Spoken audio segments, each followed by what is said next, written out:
Welcome speech, the very proud father of the bride, Rocco.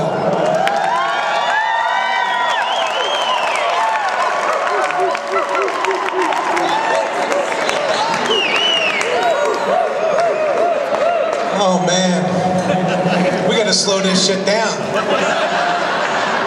I can't do it. I can't do it. This is not gonna be good. I'm going to start crying. My buddy, Mike went out.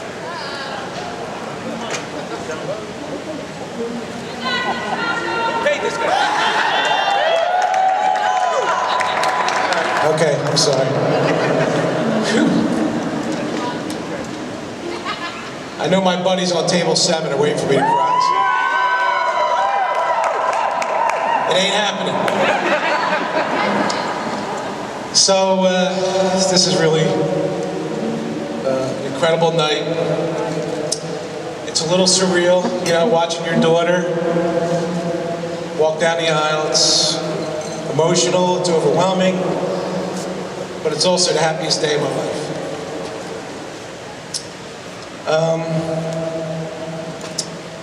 You know, I was a little nervous walking down the aisle. It was a long walk. And I was very nervous, you know, and I thought, you know, it was starting to hit me. You know, what are we doing here? But when we got to the end and I saw Parker's smiling face, like a calm came over me because, you know, I knew I was entrusting my daughter to such a nice guy. Parker, you're a good man. Take care of my girl for me. So, I'm supposed to welcome everybody. My wife said, don't be too long. Just get up there, welcome the guests, tell a few jokes, and get the hell off. I said, oh no. I got the mic, I got the tux, and I paid for the room, so it's all about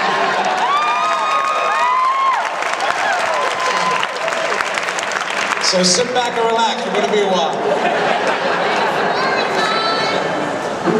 All right, let me do what my wife told me to do. I want to welcome everybody to the reception. It means a lot to Cheryl and I know Jacqueline Parker really appreciate it as well. I especially want to thank some of our guests who came from so far away. We actually have 4 families who flew up from Florida for this event tonight.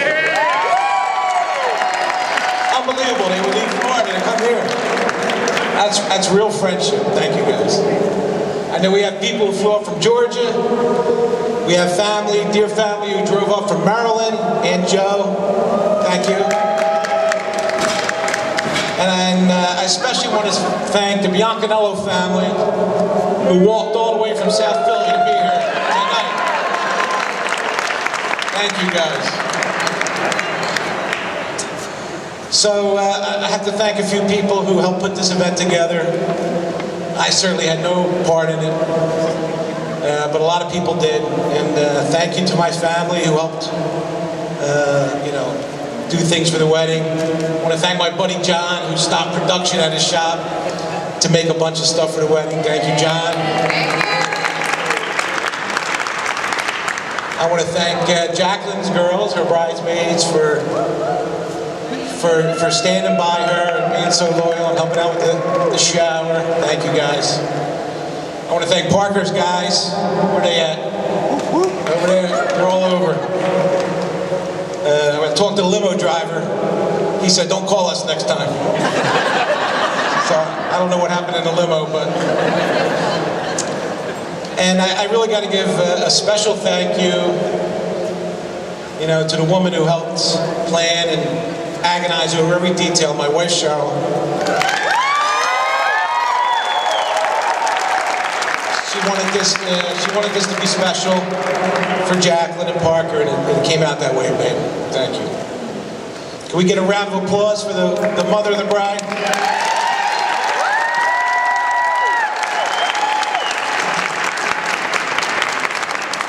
So, you know, about a year ago, my wife came to me and she said, you know, there's a good chance your daughter might get engaged, and if she does, you got to pay for the wedding. I said, oh yeah? I'll pay for the wedding when hell freezes over or the Eagles win the Super Bowl.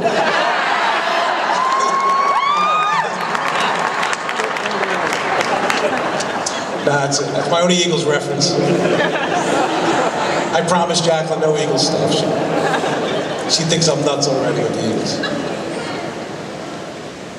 Nah, I'm just kidding. I mean, it's an honor to give this wedding, to host this wedding. I know it's a day that Jacqueline's probably been dreaming about for a long time. But, you know, fathers dream about this day too. So, actually, 2 dreams came true today. So I'm going to say a few things about my daughter Jacqueline, but like I had to write it down because I don't want to screw it up. And I know my buddies over here are waiting for me to cry. I've been to a lot of weddings, and the father gets up there, he starts bawling his eyes out. So I'm going to just read it and see how it goes. All right.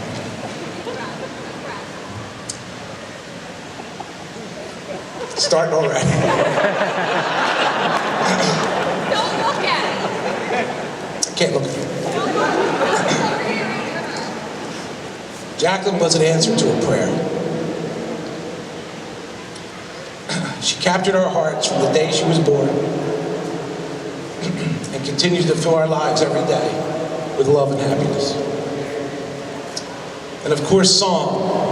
As most people know, Jacqueline loves to sing. From the first time she could talk, Jacqueline was singing. First it was Barney songs, then it was Disney songs, then it was the boy bands, NSYNC, and all the other ones. Then she moved on to community theater, high school, college theater. She even got paid for a few gigs. And I gotta say, the one thing I'm gonna miss the most is hearing Jacqueline's beautiful voice around the house singing. That's what she loved to do. There's a lot more. I don't think Jacqueline realizes the positive influence she has had on the lives of so many people, especially young people. When Jacqueline was young, she was blessed with the compassion to care for those less fortunate than her, particularly special needs children. In fact, Jacqueline has made it her life's work, as today she is a behavior analyst for the Legacy Treatment Center, helping to run a group home for children with autism.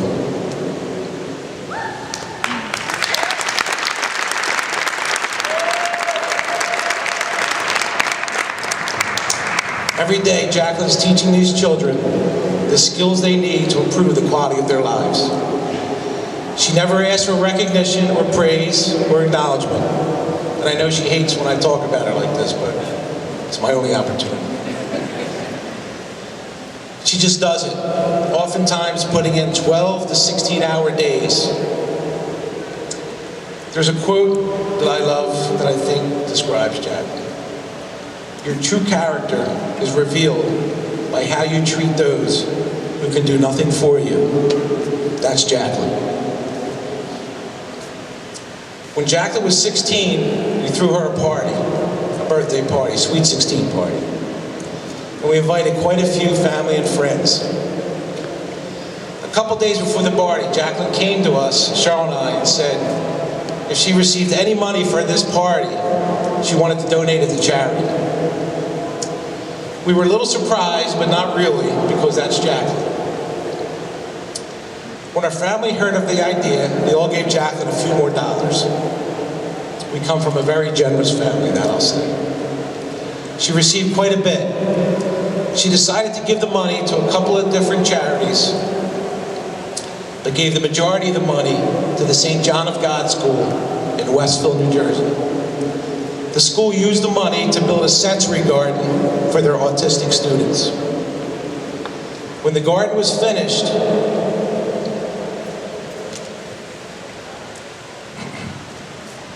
they invited Jacqueline to the dedication. It was during the week, so I picked her up at school. She was a sophomore in high school, and took her to the dedication. And there she stood in her Catholic school uniform, next to 2 older gentlemen in suits who also gave money for the garden, and she received recognition for her generous gift. I was standing next to the principal, who turned to me and said, "You must be very proud of her."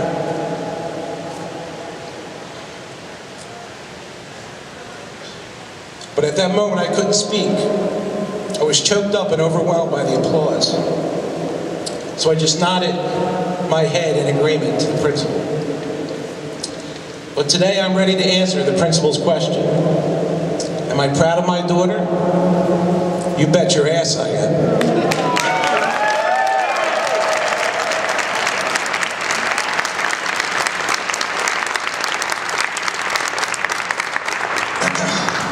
I can go on forever about Jacqueline, but I'm going to spare you. I'll be around later if you want to hear more stories. Let me just say this. Jacqueline, I am so proud of the woman you have become, and I'm honored to be your father.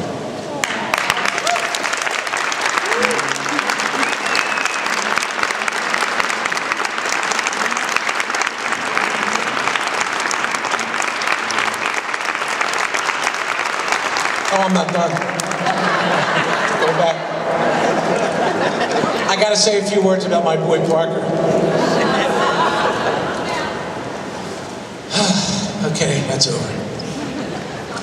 So when I first met Parker, he was 19 years old. He looked 15. But Jacqueline swore he was 19. And that was good because she was 20. And that wouldn't have been good. But I liked Parker from the day I met him. He was such a nice guy, so polite, so respectful. I mean, he was so nice, I said to myself, man, he can't be from around here. And he's not. Parker's from Illinois. He's from the suburbs of Chicago. And he's got kind of this Midwestern niceness about him that I love.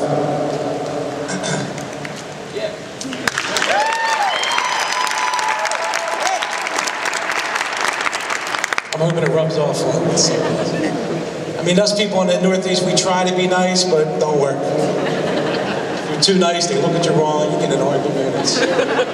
But to Parker, it comes natural, and I'm so thankful for that. So Jacqueline and Parker met at school, and then Parker had to go back to Chicago to finish his education at Loyola of Chicago. And for the next 6 years, Jacqueline and Parker maintained this like long distance relationship where, you know, she would fly out there a couple times a year, he'd fly this way a couple times a year, and this went on for 6 years, and it made United Airlines very happy. And but I gotta say, I was so impressed by that because the commitment and the loyalty and the dedication that they've shown to each other over those 6 years is very rare today, and I got